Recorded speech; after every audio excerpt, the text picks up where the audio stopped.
Nicolas Trancard, bonjour. Bonjour. Comment tu vas? Bah bien, super bien, très bien. Ça me fait plaisir de te recevoir dans ce podcast qui s'appelle Suspending. Un podcast où on parle de pêche, mais on fait surtout parler des pêcheurs. Un podcast qu'on peut écouter chez soi, sous la douche, au bureau, dans sa voiture, ou même à la pêche, avec des oreillettes. Et on parlera de musique un peu plus tard, parce que tu es un musicien. Mais ce qu'il faut rappeler d'abord, c'est que tu es le plus ancien sponsorisé Savage Gear. Combien d'années de métier chez nous? Ah bah ça fait depuis mars 2010, donc là du coup ça va faire 12 ans. Ça fait 12 ans maintenant et à l'époque, avant moi, il y avait pas de ProStaff, ça n'existait pas. Donc j'étais vraiment là au tout début de ce système de ProStaff en France avec Kevin Hernandez et Jordan Hernandez qui sont restés un an je crois. Il y a eu David Lonk après dans la foulée qui Et était après il y a eu arrivé. David Lonk Mais tu es le seul survivant de cette période. qui était spécialisé très gros leurre. David Long qui n'avait pas resté très longtemps parce que ce qui l'intéressait c'est de pêcher que avec des très très gros leurres de 32 là. Mm. Donc une fois qu'il avait tout pris, tout essayé, bah c'était bon quoi. Il y a une question que je pose traditionnellement au début de podcast. On sait que les pêcheurs sont des menteurs. Et toi, c'est quoi ton gros mytho à la pêche? Tu te souviens d'un gros mytho que tu as balancé, peut-être un peu malgré toi? Honnêtement, moi je fais pas de mytho, j'assume assez. Enfin moi je fais beaucoup d'autodérision déjà, je me considère pas comme étant un très bon pêcheur. Donc j'ai ni ambition, ni objectif, ni pression. Si tu veux, la pêche pour moi c'est vraiment une détente, c'est une passion. Donc j'ai pas du tout, j'ai pas de mémoire en tout cas. J'aimerais bien t'inventer une anecdote croustillante, mais de mémoire, non, je crois pas que j'ai fait de mytho. Est-ce que c'est pas déjà un peu un mytho de se prétendre pas bon pêcheur quand on est Nicolas Trancard? Oh, c'est gentil ça. Écoute, je sais pas du tout. Je sais pas du tout. Je fais de mon mieux, mais en tout cas, je préfère garder vraiment cette passion de façon humble et simple, comme j'ai toujours aimé, quoi. Je veux vraiment garder cette passion, ce feu en moi, et pas me faire bouffer par ce phishing system, hein, finalement. Il faut savoir que si tu es le plus ancien sponsor Savage, c'est lié au big betting, parce que il faut savoir que même si Savage Gear aimerait se targuer d'avoir lancé le big betting en France, en réalité c'est pas vrai. Ce n'est ni le big betting qui a poussé Savage Gear, ni Savage Gear le big betting. C'est toi, Nicolas Trancard, qui en faisant la promotion de Savage Gear a fait la promotion du big betting, et vice-versa, parce que tu étais un des premiers à être convaincu par l'utilisation de ces gros leurres à une époque où ça allait pas du tout de soi. Et d'ailleurs, est-ce que ça va encore de soi aujourd'hui? Je sais pas. Alors moi, l'histoire du big baiting, effectivement, c'est très ancien. J'ai commencé à pêcher big bait en 2004 grâce à l'impulsion d'une personne qui s'appelle Pascal One, qui avait inventé le Freddy chez Ilex à l'époque. Et c'était déjà un big bait, donc 17 cm à l'époque, le Freddy faisait parmi les plus gros leurres qui existaient.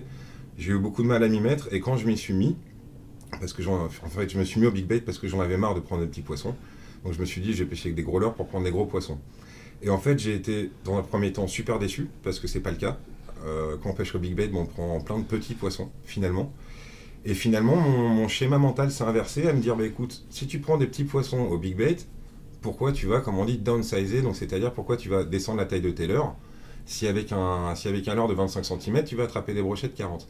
Donc c'est comme ça que j'ai maintenu le truc, et après j'ai fait tout un travail de sous-marin qui ne s'est jamais vu, mais c'est surtout répondre à énormément de questions sur le forum achigan.net, où à l'époque on était effectivement, comme tu as dit, les précurseurs, que ce soit de la pêche au big bait ou de la pêche en flotte tube aussi, on était très peu, hein.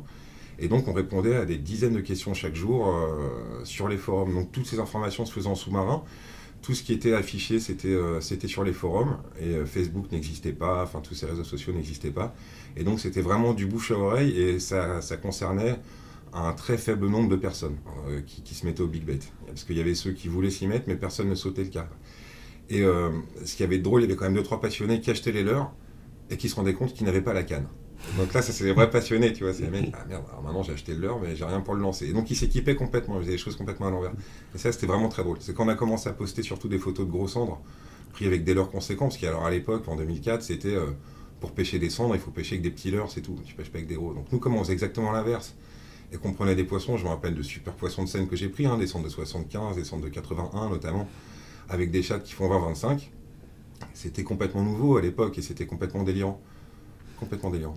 Mais j'imagine que Nicolas Trancard, avant de pêcher Big Bait, il était pêcheur au leurre, et avant d'être pêcheur au leurre, il était peut-être pêcheur d'autre chose. C'est quoi le parcours de Nicolas Trancard? Alors moi je pêche depuis que je suis tout petit, je suis issu d'une famille qui ne pêche pas du tout. Pour vous raconter ma vie privée complètement, en fait je suis né handicapé, moi je suis né avec un trou dans le cœur, ce qu'on appelle une communication interventriculaire, et on m'a interdit de faire du sport. J'avais une interdiction totale de faire du sport depuis que je suis né. Mais ma famille est une famille de sportifs. Donc ils partaient tous faire du tennis et moi je restais un peu sur le carreau. Et donc j'ai appris à pêcher tout seul, simplement parce qu'il y avait une rivière à côté de moi. Et je vais vous raconter une anecdote qui m'émeut encore à l'heure actuelle. Vous allez peut-être pas me croire, mais je vous donne ma parole que c'est pas un mytho. Je fabriquais mes hameçons avec des trombones.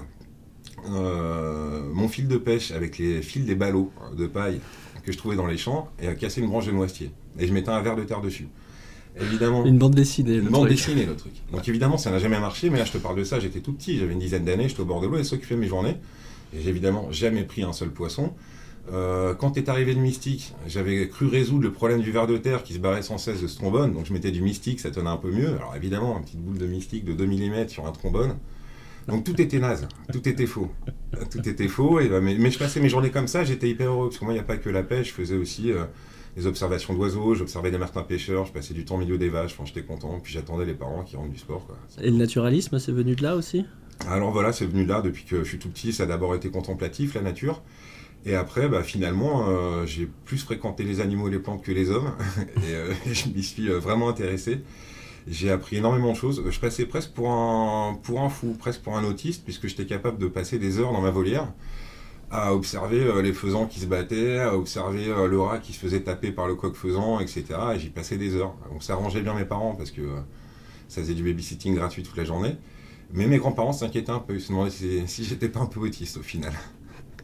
Mais autiste comme ça, et surtout contemplatif, t'aurais pu être carpiste, finalement. Et j'aurais pu être carpiste. Alors j'ai essayé une seule fois la carpe. J'ai bien aimé, je passais un bon moment, mais ce qui m'a plu dans la carpe, c'est plutôt tout ce système de campement, je pense. Le bivouac, hein, la nuit. Le bivouac, tu vois, ce qu'on peut appeler du bushcraft, c'est-à-dire tu fais ton feu, tu te poses, c'est ça qui me plaît. Après, ce qui m'a plu dans la carpe, c'est le combat avec ces gros poissons. Mais non, j'ai pas vraiment accroché à ça. J'ai pratiqué pas mal de pêche, beaucoup la pêche au cou, j'ai bien aimé, une pêche au cou de gamin, hein, avec une canne de 4 mètres, hein. Je te parle pas des cannes en emboîtement et des machins, ça je sais pas faire. Et beaucoup de pêche au feeder, parce que ouais, c'est peut-être un peu loin à raconter, mais moi j'allais en Seine quand j'avais 13 ans. Donc là j'ai 42 ans actuellement. J'allais en Seine quand j'avais 13 ans. Enfin, j'étais en classe de 5e, je ne me rappelle plus, mais je partais à l'école avec ma petite canne à pêche, une petite cuillère rouillée, mes MF numéro 2. Et la Seine était un égout à ciel ouvert. Et donc après les cours, on allait pêcher la Seine avec ces petites cuillères. Il y avait très très peu de poissons, hein, il y a une trentaine d'années en Seine. C'était avant que Chirac promette de se baigner dans la Seine. Ah, on l'attend toujours. Et parfois, c'est une discussion que j'ai souvent avec les pêcheurs, parce que c'est pas le cas de tout le monde.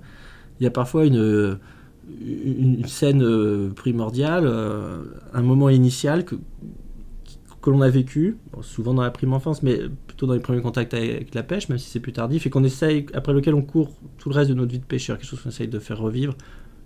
Moi, par exemple, ça a été le premier départ à la carpe sans détecteur, juste le frein qui chante comme ça, cette espèce de force bestiale, tu vois, qui entraîne ton matériel que tu pensais surpuissant, quoi. Et puis cette surprise, tu vois, d'un coup, il se passe rien. Puis, toi, il y a eu quelque chose qui t'a marqué, où tu te dis, oui, c'est ça mon émotion de pêche originaire? Non, je pense que moi, c'est pas une émotion, c'est vraiment plein d'émotions. Parce que la pêche, pour moi, c'est pas... ça te paraît bizarre ce que je vais dire, mais c'est pas partir pêcher un poisson dans un objectif de résultat. Je me satisfais de tout. Si par exemple je tombe sur la Fraie des Brèmes au mois de mai, qu'on s'éclate sur les silures qui sont en bordure, bon voilà, je vais être concentré sur la pêche, il va y avoir de l'action, ça va bouger. Si maintenant je regarde la météo, je sais très bien qu'il y a une baisse de pression atmosphérique, qu'il y a un changement de temps, je sais que ça va être mauvais, je vais y aller aussi. Mais si je suis carreau, mon émotion de pêche, ça va être de voir qu'il y a plus de grands aigrettes qu'il y a 20 ans, donc je vais me mettre à observer les grands aigrettes. Je vais essayer des recettes naturalistes que je connais, donc fabriquer de l'aspirine avec de l'écorce de saule et de le faire bouillir, etc. Je suis bredouille, mais finalement j'ai passé un super moment et tout ça, ça fait partie de mes émotions de pêche. Donc j'aurais du mal à en extraire une seule. Mais c'est vrai, on n'a pas beaucoup pêché ensemble, mais le peu qu'on a été ensemble au bord de l'eau, on te voit manger des trucs que tu trouves dans les arbres, là, on sait pas trop ce que tu fais. On se dit ce mec va crever, on va le retrouver en train de mousser dans un coin, faire de l'écume, mais non, c'est incroyable ça. Et en autodidacte, t'as appris tout ça? Il y a eu quand même une formation? Alors, j'ai appris d'abord en autodidacte, ensuite j'ai suivi plusieurs formations, d'abord en BTS de gestion et protection de la nature, ensuite j'ai fait une école d'ingénieur en agronomie tropicale, et ensuite j'ai suivi des formations sur les plantes médicinales au Muséum national d'histoire naturelle. Il faut savoir que je ne m'intéressais pas du tout aux plantes, moi je suis ornithologue à la base, donc je suis fan d'oiseaux, mais j'ai compris à un moment dans ma vie que je ne pouvais pas m'intéresser aux oiseaux et pas à leur biotope. Donc j'ai dû apprendre les plantes un peu dans le dur, un peu pas super motivé. Mais là où tout s'est éclairé dans mon cerveau, et ce qui m'a vraiment motivé, c'est que finalement, le système humain est devenu complètement débile parce que on va acheter on marche sur de la bouffe qui est hyper positive, on marche sur du plantain qui est blindé de calcium, on va couper des orties qui contiennent plus de protéines qu'un steak. Une ortie, il faut savoir que ça contient 8 fois plus de vitamine C qu'une orange. C'est une plante magique pour les femmes qui ont leurs règles. Moi, je m'en sers comme des épinards, etc. Et quand tu commences à apprendre cette connaissance de plantes sauvages, finalement, ce qu'on appelle le gazon que tu vas tondre toutes les semaines, finalement, c'est pas du gazon, c'est un ensemble, c'est une cohorte de plantes avec du trèfle que tu peux manger, avec du pissenlit que tu peux manger, avec du plantain que tu peux manger, avec des pâquerettes, etc. Et donc, en fait, l'être humain a perdu cette connaissance des plantes et va t'inventer des trucs complètement stupides, la salade, par exemple, qui contient rien du tout. Donc en fait, tu vas marcher sur une bouffe qui est positive, tu vas passer ton temps à éradiquer, à être en soumission avec ton jardin tous les samedis, à tondre et à débroussailler, alors qu'en fait, tu es en train de tuer ta bouffe, et toi, tu vas aller acheter de la salade qui ne contient par définition rien. Je te prends un animal végétarien comme la tortue, si tu donnes de la salade à une tortue, tu la fais crever, ça ne contient aucun minéraux, aucun élément.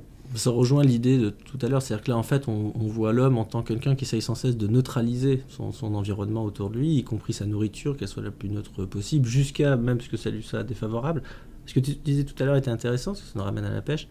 Tu disais, je ne peux pas étudier les oiseaux sans étudier leur habitat. Est-ce que tu penses qu'on peut pêcher les poissons ? Est-ce qu'il faut considérer les écosystèmes comme un tout indivisible et donc s'intéresser aussi aux habitats des poissons, ce qu'il y a autour ? Ou est-ce qu'on peut se contenter tout simplement de pêcher les poissons comme étant des individus ou des espèces auxquelles on s'adresse indépendamment du milieu dans lequel elles vivent et des interactions qu'elles mènent avec les autres espèces animales ou non animales ?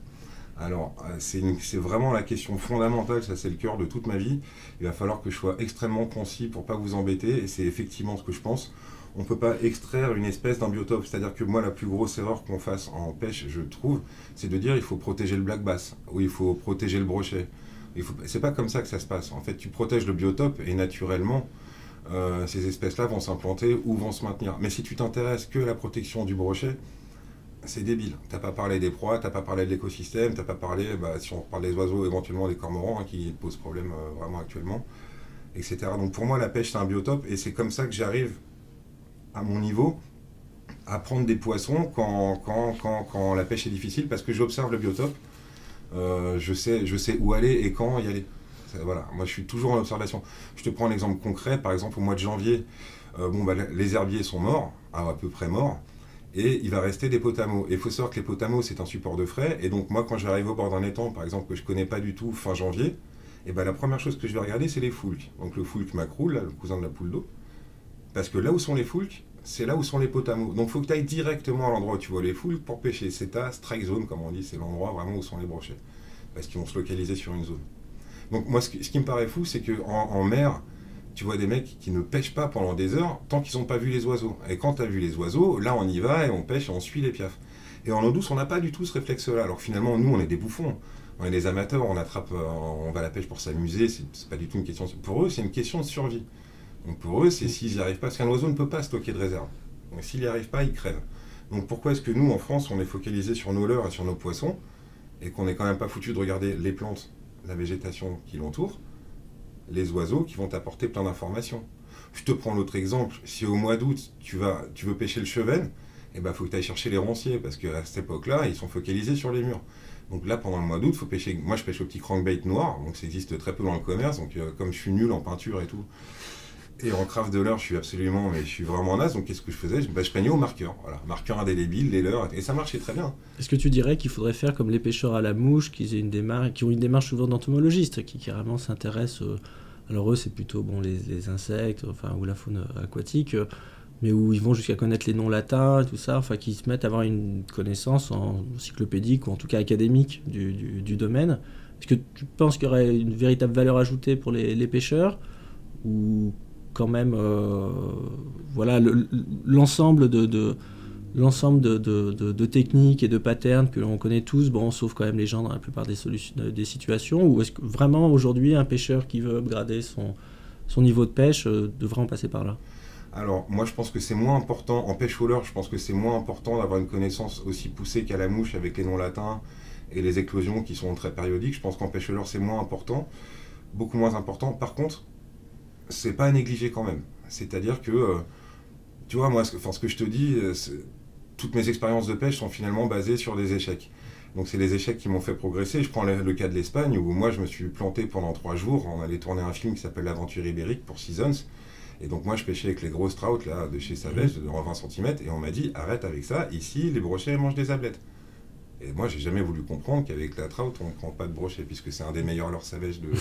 Donc pendant 3 jours j'ai insisté avec ça, et je me suis mangé. Voilà, il faut pêcher avec des leurres de 10, 12, 13 cm. Donc tu as quand même une connaissance biologique. Parce qu'il y a aussi des bancs d'ablettes qu'on n'a pas en France. Moi j'ai vu des bancs d'ablettes de 300 mètres de long, sur 30 mètres de large, sur 15 mètres de profondeur. Ton écho est complètement brouillé. Donc si tu n'as pas quand même cette connaissance de la proie du moment, bah, tu peux te planter complètement, comme j'ai pu me planter pendant 3 jours à essayer de pêcher avec des gros leurres. Match the hatch. Match the hatch. C'est pas tout le temps vrai, on pêche et voilà, tout ce qui est vrai un jour peut être faux le lendemain. Oui, d'ailleurs tu parlais de l'Espagne, je vois à peu près de quoi tu parles. On avait réussi à sortir notre épingle du jeu justement une journée. Bon, tout le monde pêche avec des imitations de plus ou moins d'ablettes. En fait, ils sont des petits chats blancs à moitié translucides. Et on avait cartonné justement des big baits parce que noyés dans la masse de tous ces poissons-là, en fait, à un moment complètement par chance, hein, complètement par hasard, Manu au big bait se rend compte qu'en fait, ils étaient moins intéressés par les ablettes en tant qu'aliment que préserver leur zone de pêche des autres pikes. Ah ouais. Et en fait, mais ça avait duré qu'une journée, et il se trouve que c'est ce qu'on avait filmé. Je me suis fait engueuler par mes copains guides de pêche en Espagne qui me disaient à cause de toi, on les a tous vus arriver avec des trucs de 25 cm, c'était pas du tout la pêche du moment. Bah ouais, non. mais moi, je suis complètement d'accord avec Manu, c'est exactement ce que j'ai essayé de faire, et je pensais exactement comme lui, comme vous, comme toi. Ben, ça marchait ce jour-là. Sauf que moi, ça n'a pas marché. Mais ça n'a pas marché le lendemain. On a quand même parlé très vite, on allait sur l'écologie, je m'y attendais un peu avec toi. On est maintenant un peu sous le feu nourri des animalistes, des antispécistes, en tout cas d'une sensibilité exacerbée, voire d'une sensiblerie, diront certains, au sujet des poissons. Et toi, il se trouve que tu es un naturaliste, un amoureux de la nature, donc un amoureux des animaux. D'aucuns pourraient y voir une sorte de contradiction d'être à la fois pêcheur et amoureux comme ça de la nature, des animaux, sauf peut-être à dire que les poissons auraient un statut inférieur peut-être aux oiseaux, tout ça, je ne sais pas. Comment toi, quel discours tu tiendrais d'abord pour justifier de cette apparente contradiction, mais qui évidemment c'est toi et moi un paradoxe, et qu'est-ce que tu dirais aux indécis, à ceux qui se disent c'est vrai que d'un côté les pêcheurs ils font pas tant de mal que ça, mais d'un autre côté ces pauvres animaux, leur faire des trous dans la gueule, tu vois. Alors, moi, je me sens complètement en phase, hein, c'est-à-dire que j'ai aucun problème psychologique avec ça. Effectivement, j'ai un pied dedans et un pied dehors. J'ai ce côté naturaliste, biologiste, écologue, vraiment scientifique de la protection de l'environnement, et ce côté pêcheur. Alors, j'assume absolument le fait que oui, on pêche et on relâche des poissons, on leur fait un trou dans la mâchoire, on les relâche. C'est un côté moyen. Les apparences sont contre nous. Les apparences sont contre nous. Je veux bien comprendre que quelqu'un qui ne connaisse pas du tout la pêche, quand tu lui expliques ce qu'on fait, je veux bien comprendre que cette personne ne comprenne rien du tout. Mais en fait, le fait de pêcher, de relâcher des poissons, c'est un vecteur qui peut t'amener au bord de l'eau pour plein d'autres sujets. J'ai envie de faire un big up à mon pote Fred Missner qui nous a quittés il n'y a pas longtemps. Ce type-là, amener des gens en plein Paris, un endroit où il n'y a pas de nature. J'ai eu la chance, moi, où il y a une nature qui n'est pas celle l'image qu'on a de la nature. Qui n'est pas celle, voilà. Et donc les gamins n'ont pas accès à cette vraie nature. Et moi, j'ai vu de mes yeux, c'est-à-dire que c'est pas dans les journaux, c'est vraiment du terrain. Moi, j'ai participé au plus gros street fishing d'Europe, il me disait, peut-être même du monde. On était 300 street fishers. Et c'était noir de gamins au bord de l'eau. Donc tout ça, ça fait tomber pour moi ce truc d'animaliste complètement débile, complètement stupide, parce que ça aussi, on pourrait en parler longtemps. Je suis aussi éleveur d'oiseaux. Bon, c'est bien d'être végétarien, je suis pas contre du tout. Mais par contre, là, moi, je suis originaire de Picardie, et avec ce problème de baisse de consommation de viande et baisse de consommation de produits laitiers, les mecs arrêtent d'élever des vaches. Sauf que les vaches étaient dans des champs, ce qu'on appelle polyculture élevage, avec des pommiers, des pâtures, des haies, etc. Et ça, c'était les derniers bastions de système écologique. Je parle de la Picardie. Hein. Soit c'est ça, c'est un système écologique qui se tient encore, soit c'est le champ, qui est labouré, qui est aseptisé, etc. Donc toutes les pâtures que moi j'ai connues étant gamin avec des vaches et des insectes ont disparu, ont été rasées au profit de la monoculture. Et ça, c'est dramatique. Donc, pardon, je dis qu'il faut ménager la chèvre et le chou, il ne faut pas avoir un avis tranché, il faut toujours voir les deux facettes. En tout cas, les animalistes me dérangent profondément parce qu'ils ne savent pas de quoi ils parlent. Par exemple, quand on parle de souffrance de poisson, moi je sors toujours le même exemple. C'est toujours un thème qui revient, la souffrance du poisson. Est-ce que le poisson souffre ? D'un point de vue scientifique, non. Alors, moi, j'ai pas un avis tranché, je peux vous donner mon avis. Il faut savoir que notre cerveau humain est très évolué. Donc, le cortex du poisson n'est pas aussi évolué. Hein. C'est-à-dire que, si je prends un exemple très concret, si je te prends et que je te tire par les cheveux vers moi, tu vas venir sans aucune résistance. Tu vas avoir très mal. Mais le poisson, non. Il va tirer pendant des minutes, parfois même pendant des heures, alors qu'il a, comme tu as dit, un hameçon dans la gueule. Alors pourquoi? Donc, c'est pas une douleur au sens où on l'entend, c'est un stress. Alors effectivement, après, il développe de l'acide lactique et il y a d'autres problèmes, c'est un stress. Mais c'est pas une douleur. Les animaux n'ont pas le même cerveau, les animaux n'ont pas le même cœur non plus, c'est ce qui va te faire l'endurance. Je te prends l'exemple d'un crocodile qui est capable de courir très rapidement, mais sur une très courte distance. Pourquoi? Parce qu'il n'a pas les deux parois du cœur qui sont clairement séparées. Le ventricule droit et le ventricule gauche ne sont pas clairement séparés. Donc il n'a pas assez d'oxygène pour... Nous, les humains, on a les deux parties du cœur qui sont séparées, donc nous pouvons avoir de l'endurance.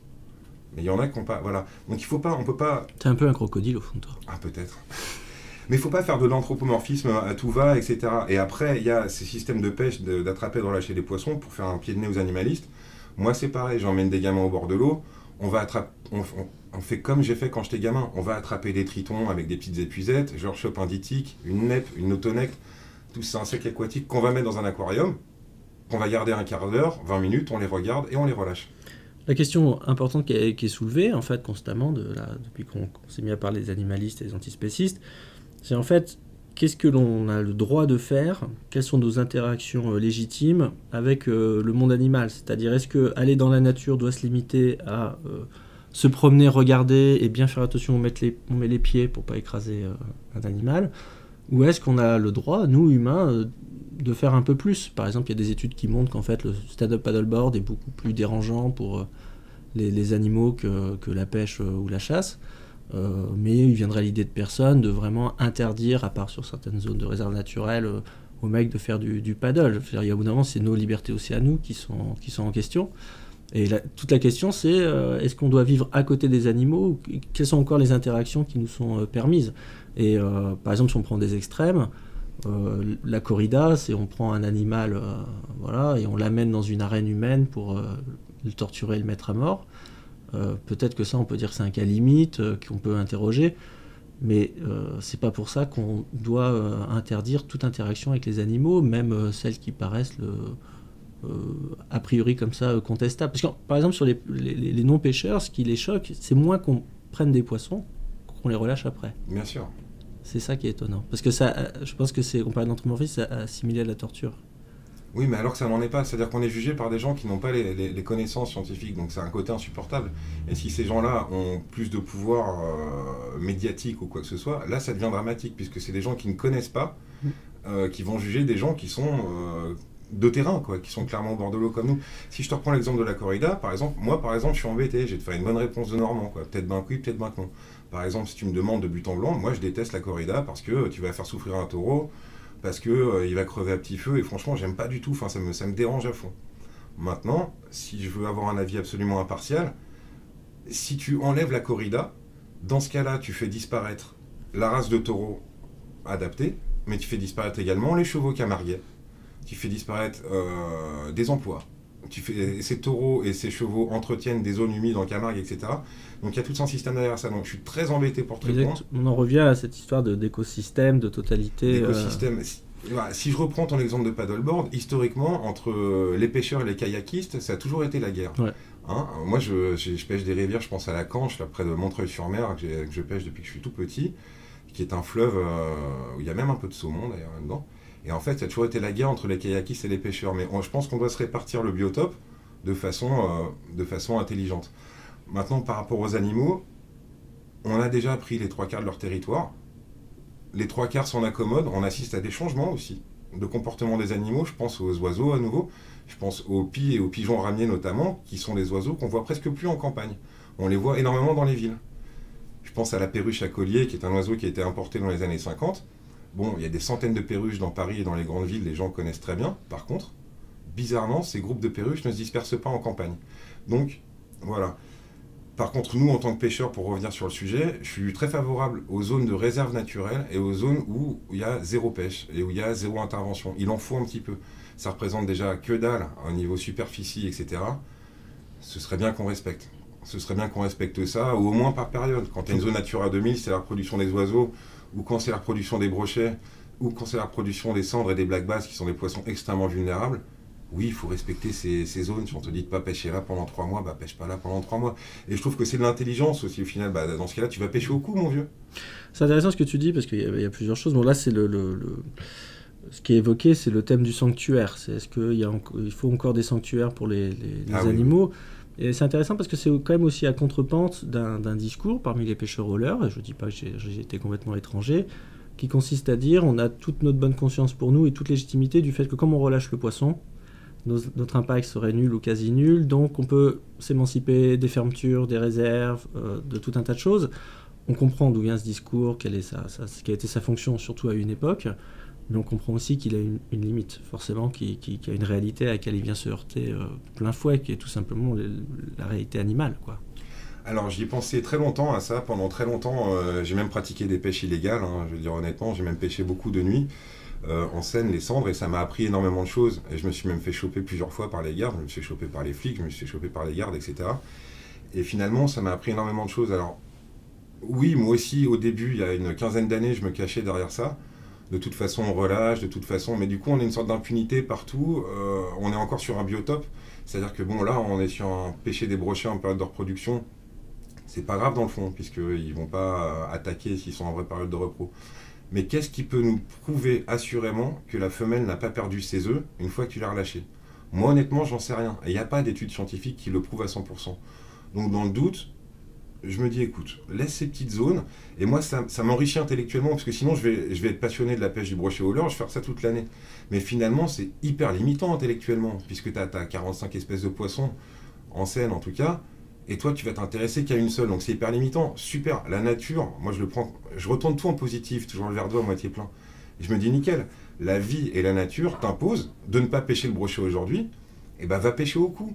Allez, c'est le moment d'emmener ta gamine, tu lui apprends à faire une amorce, tu lui apprends à mettre un asticot sur l'hameçon, à mettre un plomb sonde, et tu vas passer un bon moment. Tu vas pêcher un peu au feeder, et ça t'ouvre un petit peu le cerveau, ça t'ouvre d'autres possibilités. Et quand ce brochet a fini de frayer, t'y vas. Quand le black bass a fini de frayer, t'y vas. Mais voilà. C'est pour la pêche de nuit où je suis plus mesuré, parce que par exemple pour la Seine, bon, les pêcheurs sont très loin d'être le principal problème, c'est là où ça me dérange par rapport aux animalistes. C'est-à-dire que j'ai envie qu'on parle des vrais sujets. Parlons des pollutions, parlons des lingettes, parlons des capotes. Moi, j'ai tourné un film avec Cyril Choquet en Seine. Je lui ai dit de ne pas venir à ce moment-là parce que c'était pas le bon moment pour les silures. Et je lui ai dit, Cyril, je te donne ma parole d'homme sur un truc. Tu prendras pas un silure aujourd'hui. Par contre, je te donne ma parole d'homme sur un truc, tu vas prendre une capote. Il a éclaté de rire, il m'a pas cru. Il m'a pas cru. Écoute, je te donne ma parole d'homme. Il a fait sa capote et il a fait sa lingette. Mais il n'a pas fait de silure. Tu vois. C'est ce que je voulais dire tout à l'heure sur le stand-up paddleboard. Enfin, ce que je voulais dire surtout, c'est que ils vont très peu au-delà des apparences. C'est-à-dire que par exemple, un mec qui est debout sur sa planche paraît avoir un impact zéro, mais alors qu'en fait, c'est hyper perturbant pour les oiseaux quand on s'amuse se voler et tout ça. C'était surtout ça dont je voulais parler. Et pour revenir aux animalistes, j'avais fait un groupe de travail avec des scientifiques de différentes disciplines. Et en fait, ce qui en été ressorti nettement, c'est que ce en quoi ils sont complètement anti-scientifiques, c'est qu'en fait, toute leur pensée, leur réflexion est focalisée sur l'individu, sa douleur, son stress, alors que la science, elle s'intéresse aux espèces et aux taxons, aux choses comme ça. Et ils réfléchissent très peu en tant qu'espèce, ils s'intéressent qu'aux individus. Et là, l'anthropomorphisme, même plus que l'anthropomorphisme, il y a même une idéologie politique qui est embusquée derrière ça. Et toi, est-ce que ce mouvement, appelons les animalistes en général, est-ce que ça t'inquiète? Tu vois une vraie menace pour nous ou... Alors, soit ça m'inquiète, soit pour être parfaitement franc, j'ai envie d'en avoir rien à foutre. C'est-à-dire que moi, dans ma vie perso, je suis aussi référencé à la SPA, etc., dans plein d'associations de protection d'animaux, pour soigner les oiseaux, mais pour soigner des tortues. Actuellement, je me mets en danger, parce que je soigne une tortue illégalement. Une dame a trouvé une tortue dans une cité à Mantes-la-Jolie, là, et elle me l'a ramenée, parce qu'elle sait que je m'en occupe. Sauf que moi, j'ai pas le droit d'avoir l'espèce. Et bah, par contre, je sais comment la soigner. Tu vois, ça me fait penser à la LPO qui nous tape dessus pour les cormorans et tout. Et bah, moi, je suis ornithologue, mais j'adhère pas à la LPO. Je ne suis pas d'accord avec leurs principes. Parce que c'est des gens qui savent gueuler, c'est des gens qui savent prendre des photos, qui savent prendre des paires de jumelles. Par contre, Quand tu as une attelle d'aile, une attelle de patte, quand tu as une patte cassée, quand tu as une maladie à identifier, une trichomonose, une coccidiose, voilà, il n'y a plus personne, à part prendre des photos, donc fermez-la, une bonne fois pour toutes, parce que vous commencez à nous fatiguer. Et ces animalistes qui te disent qu'il ne faut pas utiliser l'animal, que machin, etc. Nickel, dans ce cas-là, on utilise du tracteur, on défonce la planète, on utilise du gasoil, et tu as la disparition des chevaux de trait. Et les chevaux de trait sont devenus un folklore. Là, chez moi, à Gaudreville-la-Rivière, en Normandie, les rivières sont encore entretenues par des chevaux de trait, c'est magnifique. Pourquoi? Parce que c'est des frayères à truites. Alors déjà, les chevaux de trait vont déjà bousiller un peu le truc. Mais si une faucardeuse ou un machin ou un tracteur qui rentre dedans, bah là, t'as défoncé le biotope. Manu Noreda, qu'on connaît, qui travaille dans l'environnement, fait travailler des mecs avec des chevaux de trait sur l'entretien même ne serait-ce que des fossés et tout ça, quoi. Pour éviter de passer par des engins motorisés. Ouais. Moi, si tu veux, j'ai toujours ce côté séparation de faune domestique et de faune sauvage. Mais quoi qu'il arrive, moi, je suis passionné d'animaux, je connais les animaux mieux que les hommes, je suis entouré d'animaux dans mon salon. J'ai un élevage de moineaux de Java qu'on appelle des padas, j'en ai 10, il y a une tortue en hibernation, quand tu sors dehors, j'ai des roules couronnés qui sont des perdrix de la jungle indonésienne, j'ai un élevage de poules de marrans, enfin, chez moi c'est blindé d'animaux. Donc limite j'ai envie de les inviter les animalistes, leur dire calmez-vous les mecs. Tu vois, moi par exemple, j'ai pas tendu ma pelouse depuis le mois d'août. Et j'ai la pelouse la mieux tendue de tous. Pourquoi? Parce que j'ai 13 poules. Et en fait, les poules... Et j'ai touché aucune machine, j'ai même pas de tondeuse. J'ai un jardin qui fait 3200 mètres carrés. J'ai même pas acheté une tondeuse. Bourgeois. Grave, hein, c'est beau. J'ai pas une tondeuse, mais j'ai des poules. Et mon voisin m'a dit, ah ouais, effectivement, voilà. Donc tu as un système où la poule va chier, faire ses fientes, enrichir ton sol, elle va gratter, donc elle va l'aérer, donc ça va l'enrichir. Et en plus, elle va te donner des œufs. Magnifique. Elle te mange tous les insectes et tout. Et tu es dans un système. Mais tu peux pas dire, ne pas utiliser l'animal comme peuvent te dire les véganes, ou faites ci, faites ça, ne faites pas ci, ne faites pas ça. C'est infernal. Quand tu auras des bonnes connaissances et des choses comme ça, viens, on peut en parler si tu veux. Tu vois, si on veut prendre l'exemple du martin pêcheur, si les animalistes disent qu'on dérange par exemple la faune, la flore, bon bah les martins pêcheurs, si je reprends ton exemple du paddleboard, il va se barrer quand tu passes. Mais c'est pas toi le problème. Le problème c'est la glace. Savoir que tous les ans, il y a 80% de la population de martins pêcheurs qui meurent. Parce qu'ils peuvent pas bouffer. Parce que soit l'eau est trouble, donc ils voient rien, ils n'arrivent pas à bouffer, soit pire, la glace est gelée, et là le martin pêcheur n'a pas de solution, il meurt de faim. Assommé. Ou assommé. Ou assommé. Mais c'est pas comme le héron qui lui va se retourner tout de suite dans un champ, va faire ce qu'on appelle du mulottage, et va aller manger des campagnols ou des grenouilles et tout. Hein, voilà, donc il y a des principes biologiques qui sont à appliquer bien avant. Et dans le cas de la Seine, là, ces animalistes, ils me sortent par les trous de nez. Ils me sortent par les trous de nez. On ne te parle pas des barrages, on ne te parle pas de continuité écologique, on ne te parle pas de dépollution, on ne te parle pas d'hydrocarbures, on ne te parle pas de salage des routes. Il n'y a aucun truc.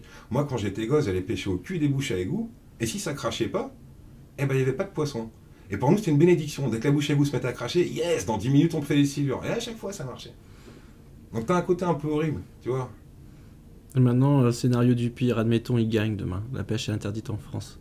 Tu fais quoi? Alors, moi, je me cache pas derrière mon doigt. Déjà, pour être le plus poli possible, je les emmerde, déjà. Gangsta fishing. Et je continue. Bien sûr, je continue. Je fais ça depuis que je suis petit, mon vieux. Comme toi, comme moi, comme nous tous. On fait ça depuis qu'on est petit. Hors de question, bien sûr que je continue de pêcher. Alors, mais qu'est-ce que tu crois?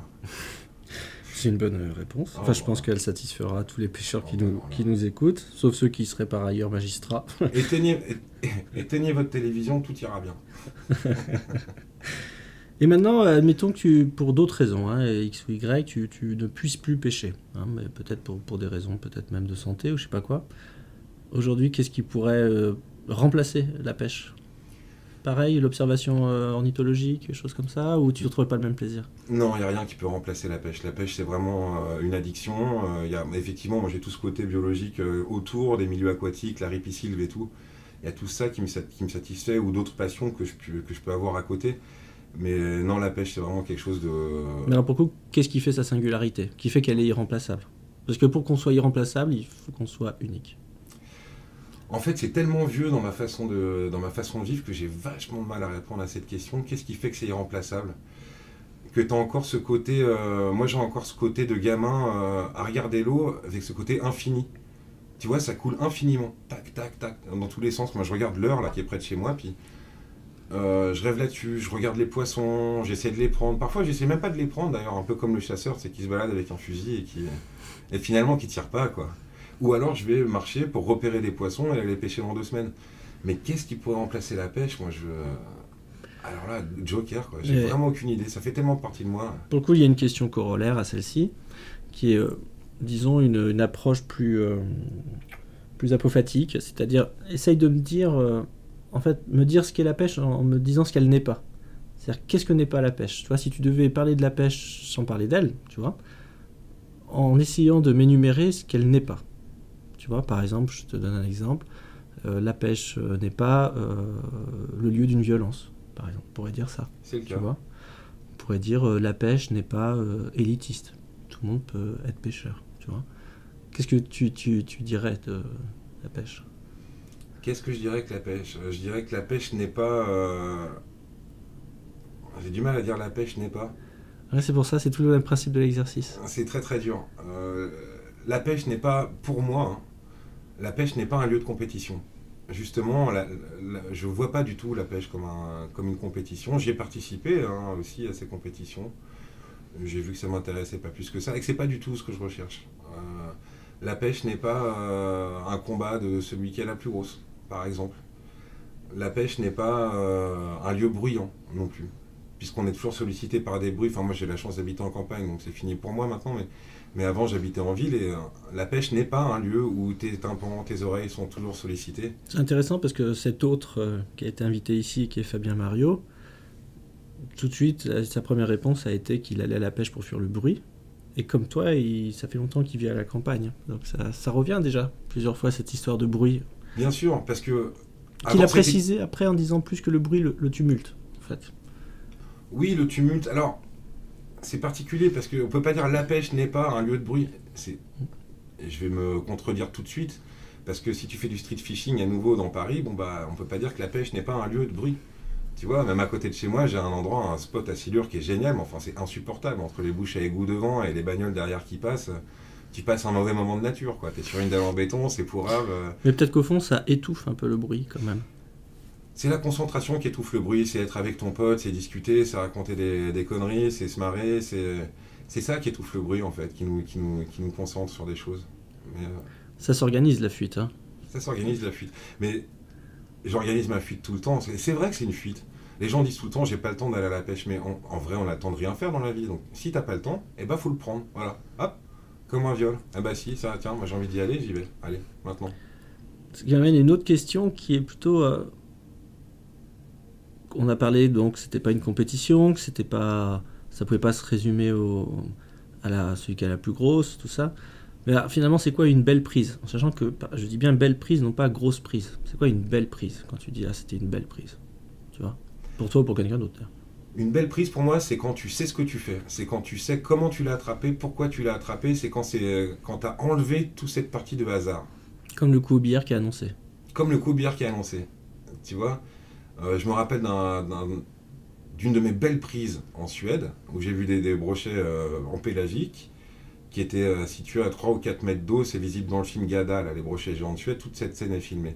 Et je dis à l'autre, je lui dis, tiens, bah, à mon avis, c'est deep crank, on fait le long des falaises. Et on arrête le crankbait à 3 mètres, on fait une pause et on y va. Et ça, c'était annoncé avant, et je fais 2 ou 3 poissons comme ça d'affilée coup sur coup. Ça, pour moi, c'était vraiment une belle prise. Même si les poissons n'étaient pas exceptionnels, c'est des poissons de 75, c'est déjà pas mal, hein, 75, 80. Enfin, aucun record, c'est pas des monstres. Ouais, mais tu vois, quand on est obligé de réfléchir déjà à la taille qu'ils faisaient, c'est que c'était déjà pas important sur le moment. Ouais. Pour moi, la belle prise, c'est ça. En ce moment, je suis vachement au barbeau, j'adore pêcher les barbeaux au fromage. Ça, c'est une belle prise parce que... quand t'as pas chopé la bonne veine d'eau, t'en prends pas. Mais quand t'es dedans, c'est festival. Toutes les 5 minutes, t'as une touche. Pour moi, c'est ça les belles prises. C'est quand t'as anticipé le truc, quand tu sais ce que tu vas faire, quand tu le fais, et quand tu concrétises tout ce que t'as imaginé et pensé par une prise. Quand t'as viré le hasard. Quand tout à l'heure, on parlait de bruit et de tumulte, tu écoutes de la musique à la pêche ou pas? Pas du tout. J'écoute pas du tout de musique. On s'attendrait à ce qu'il y ait un musicien comme toi. Oui, alors je joue beaucoup de musique, avec, alors soit pour moi, soit avec des groupes professionnels et amateurs. Mais par contre, la pêche, non. Non. Je veux pas entendre de bruit, je veux pas entendre de musique. Je veux bien entendre des sons, les sons de la nature, mais pas la musique. Et est-ce qu'à la pêche, la musique, ça deviendrait pas un peu du bruit, justement? Ça peut devenir du bruit, ça dépend quel style de musique. Moi, je joue d'un petit instrument là, qui est super chouette, qui s'appelle un handpan, qui est une percussion en métal. Et ça, effectivement, je l'ai souvent dans la voiture. Et quand j'ai fini ma pêche, je vais au bord de la rivière pour jouer de la musique. Mais je joue pas pendant que je pêche ou quoi que ce soit. Tu vois, les moments sont vraiment séparés. Je vais le faire soit... Un peu chier mon truc. Un peu. Et alors, c'est quoi ton style de musique ? J'écoute beaucoup de styles de musique. Normalement, je suis percussionniste, je joue des percussions depuis 1995. Donc j'ai commencé par la musique africaine, après j'ai joué de la musique cubaine, après j'ai joué de la musique jamaïcaine. Alors maintenant, je joue de la percussion suisse. Je t'ai écouté jouer à un concert d'Anakil. Ouais, c'est ça.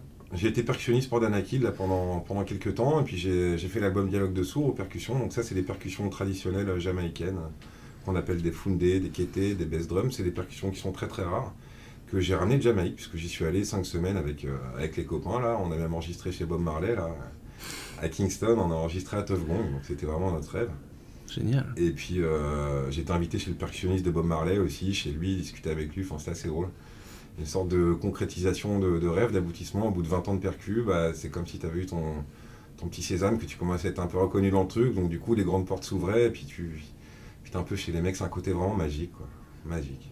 Et à part la musique, la littérature, des livres ? J'ai beaucoup lu de livres avant, là, non, beaucoup moins.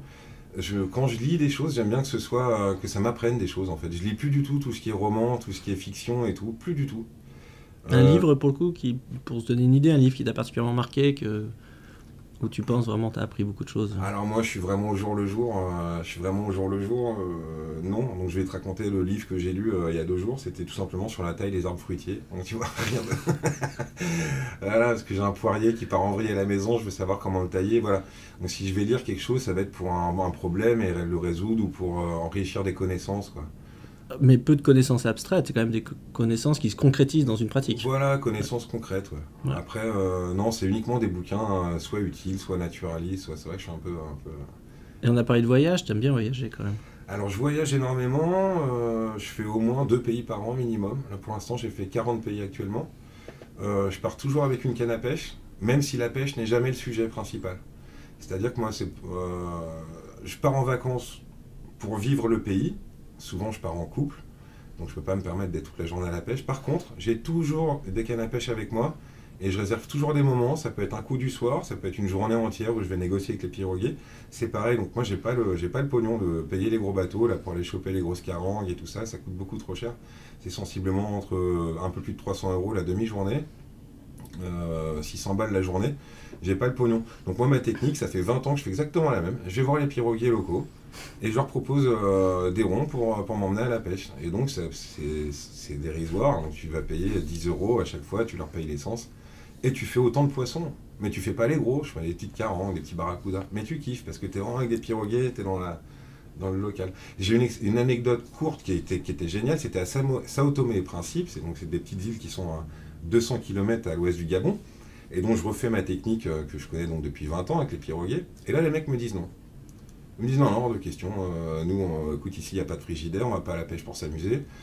Toi, les leurres, là, comme ça marche pas. Donc là, c'est pas le parc d'attractions qui me dit.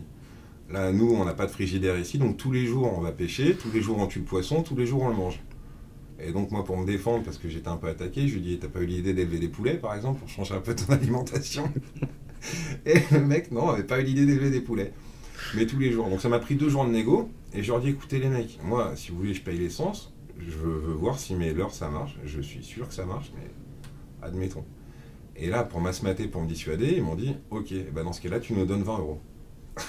Donc, une somme qui est dérisoire pour nous. Donc là, je garde mon sang-froid, je lui dis, il n'y a pas de souci, je te donne 20 €, je paye l'essence. Et puis là, j'y suis allé. Et là, j'ai fait des poissons, barracuda, des petites carangues jaunes et tout. Et les mecs, petit à petit, ont halluciné, ont été super contents, en ont parlé dans leur dialecte. Après, le seul qui savait parler notre dialecte me l'a traduit.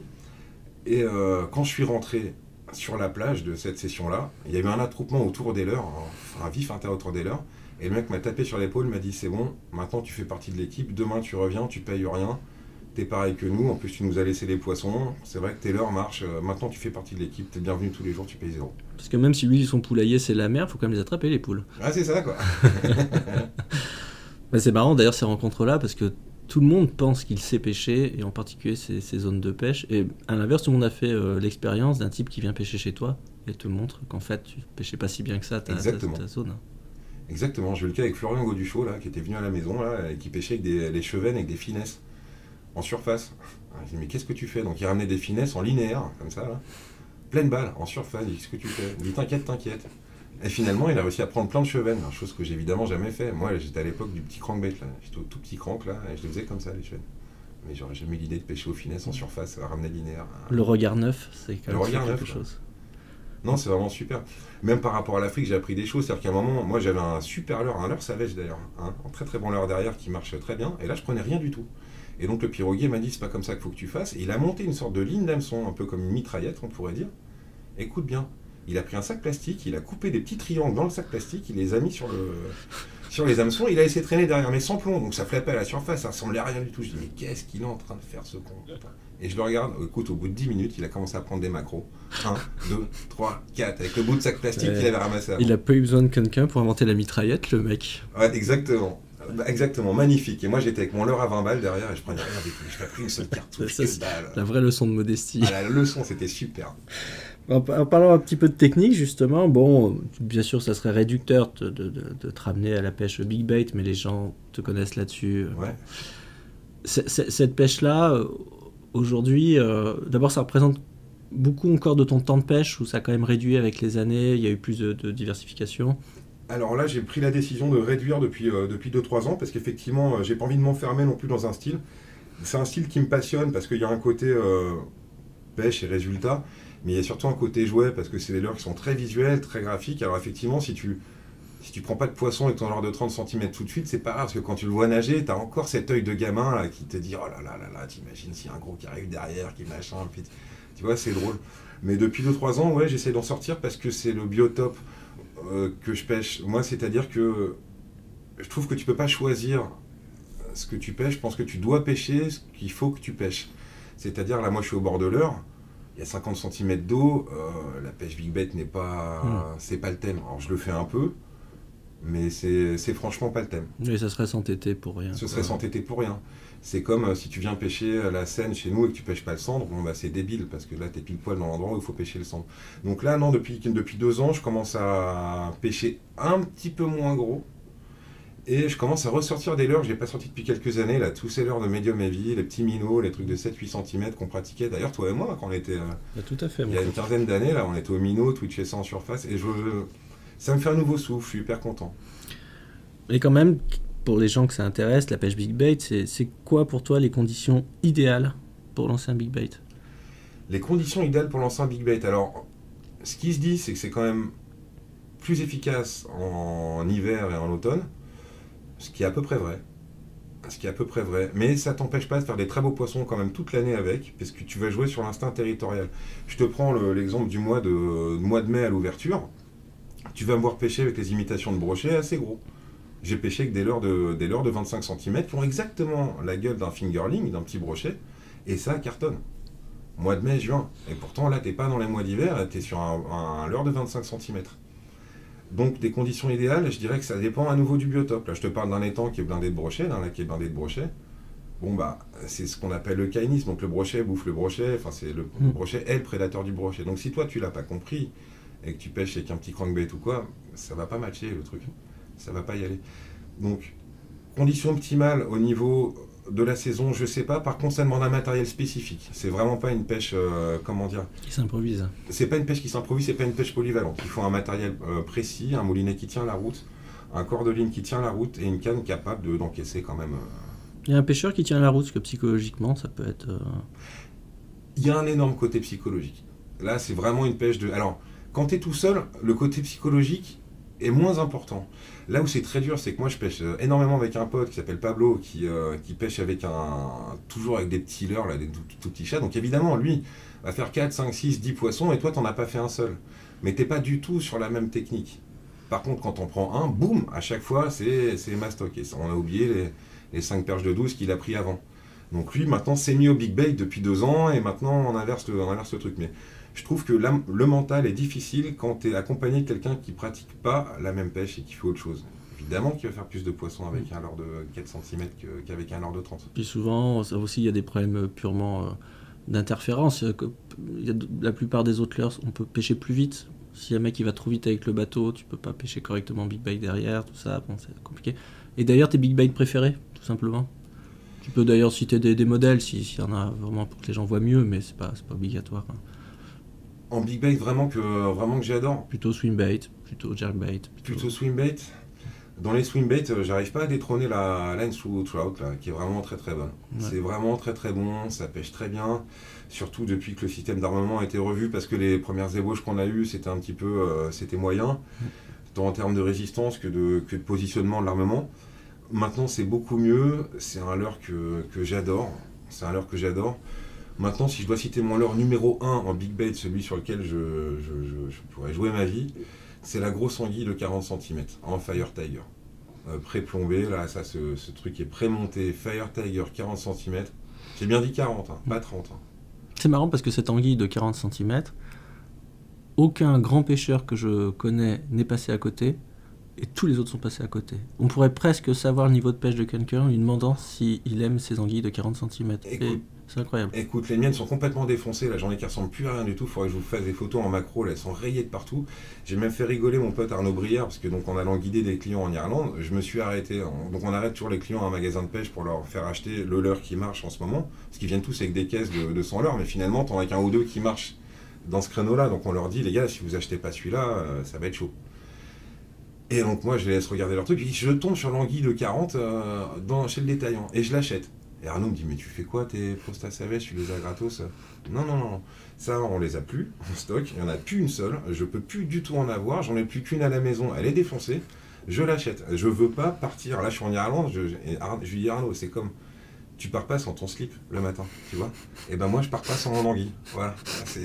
Non mais sinon ma jauge de confiance va descendre de 50%, c'est pas bon, ça pue l'histoire. Et qu'est-ce que je voulais dire? On approche de la fin de l'interview. On parlait de tes potes, Arnaud Brière, tout ça. Alors c'est qui justement tes potes dans la pêche? Bah écoute, dans la pêche, c'est marrant, j'ai remarqué qu'il y avait pas mal de luttes, de gens qui s'aiment pas, qui se regardent du coin de l'œil. Alors moi pas du tout. C'est-à-dire que je juge pas les gens, j'ai sincèrement pas mal de potes dans la pêche, alors pas forcément des amis, je veux dire, mais des gens avec qui je m'entends vraiment super bien. Bah déjà toi le premier, hein, parce que ça fait quand même des années qu'on se connaît, bien avant Savage, de l'époque Predator, donc...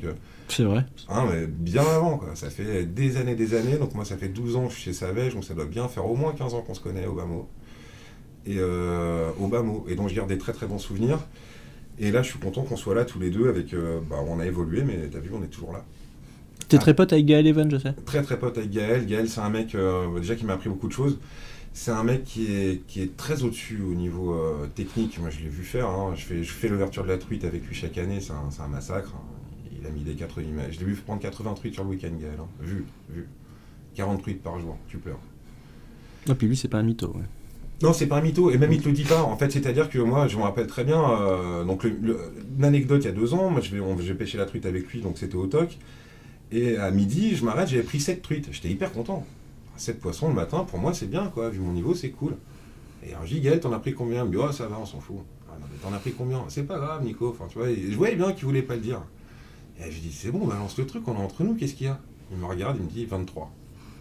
Bah voilà. Donc, il en a fait 3 fois plus que moi. Et ça, c'était rien. Et ce que je savais pas les années d'après, c'est que ça allait être mon meilleur score à moi. Et qu'après, les années d'après, ça allait s'empirer. L'année d'après, ça s'est empiré. Il m'a mis, vous me croirez jamais, mais on parlait de mytho dans la pêche, je vous donne ma parole d'homme. Il m'a mis 40-0. Et c'est déjà bien de le reconnaître, il y a plein de gens qui n'auraient pas raconté cette histoire. Ah non, mais moi je t'ai dit, je m'en fous, je suis pas champion du monde. Moi ce qui m'intéresse, c'est vraiment ce qui m'a toujours intéressé dans la pêche, c'est de partager, de transmettre. C'est-à-dire pourquoi j'adore être pro-staff, et pourquoi j'y tiens énormément. C'est pas pour avoir du matériel gratuitement, c'est parce que moi on m'a rien appris. J'ai tout appris tout seul. Je t'ai raconté l'histoire du trombone et du machin, j'ai tout appris tout seul. Donc ce que j'ai appris en 20 ans, finalement maintenant quelqu'un pourrait l'apprendre en 2 ans ou 3 ans. Si t'as un mec qui lui montre.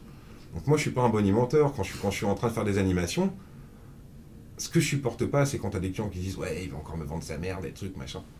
Mais ils me connaissent pas ces gens-là. Moi j'ai aucun intérêt financier, que tu l'achètes ou que tu l'achètes pas ce leurre. Moi je m'en fous, ça me fera 0. Si je te dis que ce leurre-là marche bien, je te le dis vraiment avec le cœur, c'est un vrai conseil. Et j'aurais aimé, moi, à ta place, recevoir des conseils de mecs comme ça bien avant. Ça m'aurait évité de galérer avec mes trombones et mes hameçons rouillés et mes cannes en fibre de verre, etc. Ce qui est vrai, c'est qu'on dit toujours... Enfin, moi, à Sourds, il m'arrive de dire, j'aimerais pas être un jeune qui débute aujourd'hui, mais je dis ça en pensant au stock de poissons. C'était quand même beaucoup plus simple. Mais en même temps, c'est vrai qu'ils ont accès à toute la connaissance qu'ils veulent. Nous, on a tout appris comme, par nos erreurs. Je sais plus si c'est toi qui disais ça tout à l'heure. On n'a fait que se planter continuellement avant de commencer à comprendre petit à petit par nous-mêmes. Là, aujourd'hui, ils ont tout servi sur un plateau, y compris des fausses infos. Mais... Bah, effectivement, mais surtout nous, donc nous, on a été pionniers. Nous, on a été, enfin, pas pionniers, mais enfin, si, je pense. Ah, si. Si, je pense. Mais en gros, nous, à l'époque, il n'y avait quasiment pas de leurre, à part Rapala. D'ailleurs, on parlait pas de poissons nageurs.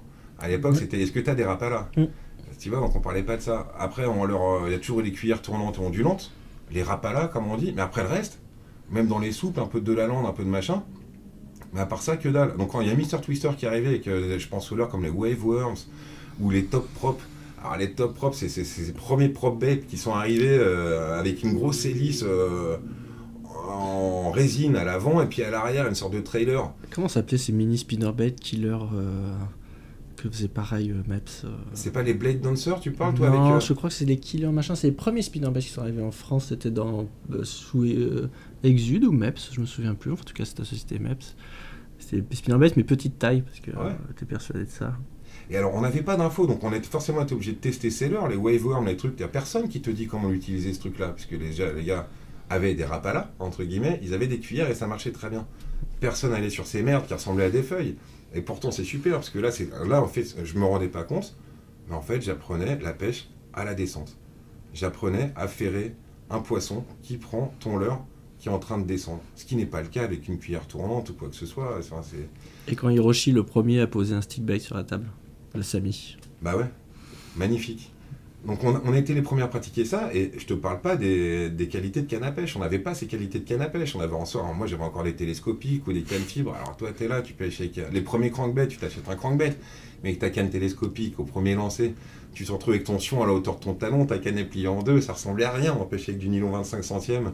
Et c'est ça que j'adore. Moi je suis hyper content, satisfait d'avoir tout appris par moi-même, quoi. Vraiment, j'ai vraiment tout appris par moi-même. Et je suis enchanté d'avoir la chance chez Savage de pouvoir le transmettre à des gens. Et moi, ce qui me fait vibrer vraiment là-dedans, c'est les animations. Pour que les gens ne galèrent pas, pour que les gens s'achètent des produits qui leur plaisent, pour que les gens te fassent confiance. Ouais, j'adore. Les discussions, j'adore. Et ça permet de rencontrer plein de potes. Et je me suis fait plein de potes grâce à ça.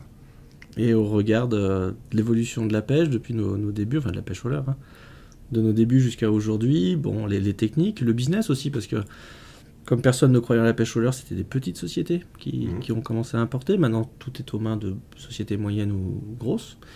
Et puis le sponsoring aussi a changé beaucoup. Ouais. Quel regard tu portes aujourd'hui sur ce monde-là?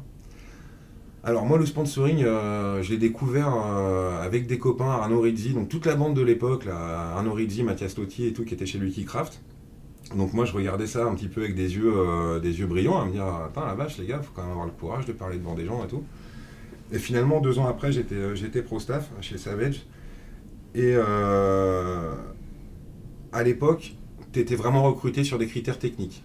C'est-à-dire qu'il fallait vraiment que tu aies un bagage technique et que tu aies maîtrisé des techniques de pêche pour pouvoir les transmettre, et tu étais pro staff. Là maintenant ce à quoi j'assiste me déçoit à fond, pour être hyper franc, c'est que maintenant tu n'es plus du tout embauché comme pro staff à la technique, tu es embauché au nombre de vues, à la visibilité. Et on assiste à des gens qui ne savent pas du tout pêcher, mais qui ont un nombre de vues incroyable sur internet, qui vont se faire sponsoriser par des marques, mais qui ne sont pas du tout à même de conseiller les clients, et donc du coup qui sont en train de bousiller tout ce système de confiance client.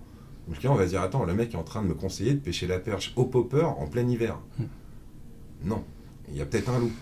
Donc tu vois, il y a eu tout un truc comme ça. C'est le problème d'ailleurs qu'a rencontré un petit peu notre pote Fred Missner, c'est-à-dire que lui c'est un tueur, il a formé des centaines de jeunes, mais moi je trouve qu'il embauchait des gamins de 12 ans pour conseiller le pépé de 60 ans. Donc le pépé évidemment on ne pouvait pas se faire conseiller par un môme. Donc il y avait un côté un petit peu... voilà. Mais là maintenant je trouve que ce système de sponsoring a énormément évolué par rapport à ce que j'ai connu. Maintenant on est vraiment dans la visibilité, on est dans la création de contenu, il y a 10 ans, c'était de la photo, maintenant c'est de la vidéo, etc. etc.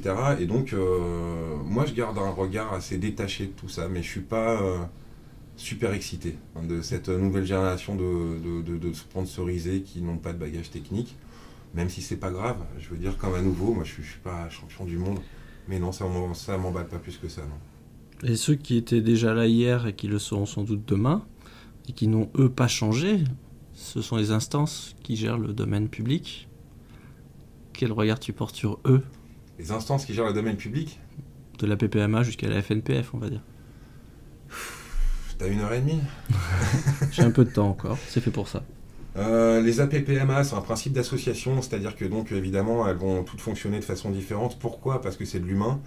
C'est une association, donc là on parle d'une association de pêche, mais comme dans toutes les associations du monde, tu as toujours, je vais te dire des chiffres fictifs, mais tu as toujours 200 adhérents et 3 personnes sur le terrain. Et c'est le problème qu'on rencontre, c'est-à-dire que moi je suis allé à plein d'AG d'APPMA pour essayer de faire changer les choses, mais déjà, soit j'arrive dans des configurations où ils sont indécrottables, genre tais-toi le nouveau, ok, ou c'est qui lui, ok, donc là tu es obligé de t'écraser. Soit d'autres circonstances où là les APPMA sont plus jeunes, comme ce que j'ai vécu ces dernières années, mais les mecs sont carpistes. Donc là tu as un conflit avec l'argent utilisé, je pense à l'étang qui est près de chez moi, là. Les mecs ils dépensent des milliers d'euros en carpe et tout, mais ils ont blindé le truc, c'est un carpodrome. Et quand les pêcheurs de canalisation commencent à gueuler ou quoi que ce soit, ils ont mis quelques blagues basses, histoire qu'on la ferme un peu. Ce qui est bien. Mais ce que je veux dire dans une APPMA, c'est que c'est pas l'APPMA, c'est l'humain. C'est la personne. Donc si vous voulez faire changer les choses, allez-y. Mais ce sera pareil. Si vous êtes un pêcheur de brochet, vous allez relâcher plus de brochets que de carpe et tout. Mais c'est pas de la gestion de patrimoine ou de réseau de réflexe, c'est quand même vachement de la politique, comme tu le dis. C'est de la politique. C'est pas de la gestion des écosystèmes. Alors qu'il faudrait faire une gestion des écosystèmes. Tant de poids vifs de proie doit équivaloir à tant de poids vifs de prédateurs. C'est ce qu'on appelle la relation densité dépendante ou la relation prédateur-proie en langage écologique. Et ça, c'est immuable. C'est valable chez les poissons, c'est valable chez les lynx, c'est valable partout. Maintenant, la FNPF, ça me dérange beaucoup plus. Beaucoup plus, parce que là, vraiment, il y a une sorte de... J'ai envie de parler de suffisance, quoi. Parce que quand ils voient bien que des milliers de personnes ont le même dialogue, s'insurgent, qui, eux, sont sur le terrain, que le mec ne bouge pas, je ne vais pas citer son nom, vous le connaissez tous, ça m'énerve, et ben ça m'insupporte. Parce que ça, j'appelle ça de la suffisance, et j'appelle ça du déni, j'appelle ça, voilà, donc on est dans un truc politique. Et le coup qui nous a fait avec la fédération de vélo, là, je ne sais plus comment on appelle ça, dépenser l'oseille. Avec le Tour de France. Avec le Tour de France. Avec des mecs gloop, c'est le code couleur violet et tout. Mais ça me fait gerber, ça me dégoûte. Cet argent-là aurait tellement pu être utilisé pour désenvaser des zones, pour recréer des frayères, pour payer une passe à poisson, putain, avec des milliers d'euros que tu as posé sur le Tour de France. Va péter un barrage et mets une passe à poisson. Là, tu as sur la continuité écologique. C'est ça que je veux. Ce qui était étonnant dans cette opération, Gloops, c'était qu'il y avait quelque chose il y avait comme un genre de mépris de classe pour les pêcheurs, comme si...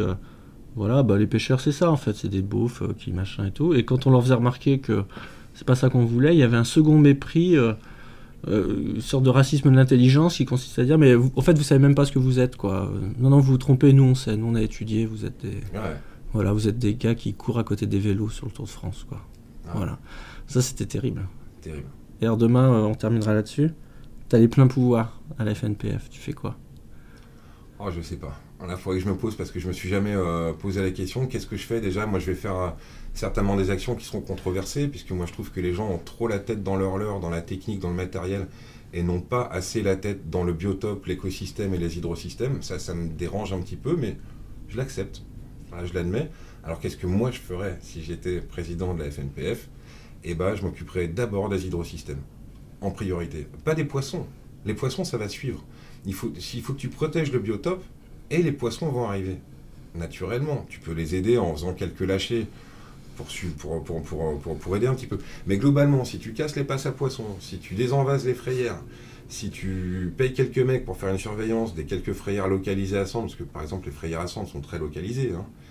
Moi j'habitais à Cognac, à chaque fois c'est au cul du barrage en pleine ville, et à chaque fois tu as les mecs qui sont là en train de les cartonner.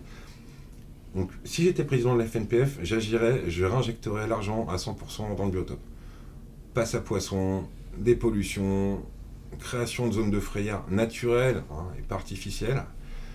Et j'utiliserais tout l'argent là-dedans, et le peu qui me resterait, je paierais des réempoisonnements éventuellement. Ne serait-ce que pour entretenir le système pêche, parce qu'il faut qu'il y ait de la carte. Éventuellement, parce qu'il faut entretenir le système pêche. Alors moi, il y a un mot caché, ce qu'on appelle la gestion patrimoniale, Ça me dérange un petit peu, c'est en gros, oui, c'est ce qu'il faudrait faire. Il faudrait laisser le biotope, ça veut dire en gros gestion patrimoniale, ça veut dire que tu ne fais rien. Tu ne fais pas de réempoisonnement, tu laisses le biotope se refaire. Mais tu as des biotopes qui ont été tellement touchés que c'est pas possible. Et puis ça va plus loin que ça. Derrière ça, il y a, comme disait Nietzsche, il y a la plus grande illusion, restaurer les origines. Il y a un petit peu ce truc-là, Absolument. qui est aussi de se débarrasser d'espèces qui n'ont peut-être rien à faire ici. Tu te rappelles, sur la gestion patrimoniale, la première cible, ça avait été le black bass. À un moment, c'est-à-dire que ça va même plus loin que ça. Il y a quand même une volonté de remonter le temps. Quand même. Alors, je voudrais casser une idée reçue, ou une idée que tout le monde a, c'est de dire que l'écosystème est déséquilibré. On a cassé l'équilibre de l'écosystème. Je veux mettre un point scientifique là-dessus. L'écosystème n'a jamais été équilibré. Et l'écosystème ne sera jamais équilibré. L'écosystème est toujours déséquilibré. Si on fait un système de graphique, c'est un système de montée et de descente abrupte. C'est pas des courbes. Donc c'est un profond déséquilibre. Ensuite, les poissons comme les oiseaux ne connaissent pas les frontières. Nous, on parle de pays. Pour les poissons, on doit parler de bassin versant. C'est comme ça. À l'époque, il n'y avait pas d'aspe, maintenant il y en a. À l'époque, il n'y avait pas de cendre, maintenant il y en a. Mais si jamais tu prends le nombre originel d'espèces qu'il y a en France, en réalité, on n'a que dalle. Les 3/4 ont été importés, que ce soit la carpe qui est importée d'Asie, et je t'en passe, c'est des meilleurs. Le cendre qui est arrivé en France grâce au frayeur Corcus, un pisciculteur hollandais, mais le cendre fait partie du bassin versant du Danube, etc. Mais finalement, je ne peux pas dire que ce soit bien ou que ce soit pas bien. La situation est comme elle est. La situation est comme elle est maintenant. Si on parle des problèmes de silure, on sait très bien que le meilleur régulateur du silure, c'est le silure. Donc on est dans ce système-là. Ce sera taper un coup d'épée dans l'eau que de vouloir dire je veux les éradiquer. C'est une connerie, en plus d'être illégal. Parce que laisser une carcasse de plus de 35 kg sur une berge, c'est un acte illégal. Il faut l'emmener à l'équarrissage, ça c'est passible d'une amende. Donc si tu veux, voilà, je veux pas qu'on dise que l'écosystème est équilibré ou déséquilibré, ou qu'une espèce déséquilibre l'écosystème. C'est pas vrai. L'écosystème est en perpétuel mouvement, en perpétuelle évolution, bonne ou mauvaise. Mais de toute façon, c'est une évolution. Et on n'a jamais eu, on n'a pas, et on n'aura jamais un équilibre des écosystèmes. C'est faux. Merci Nicolas Trancard. Merci mon vieux.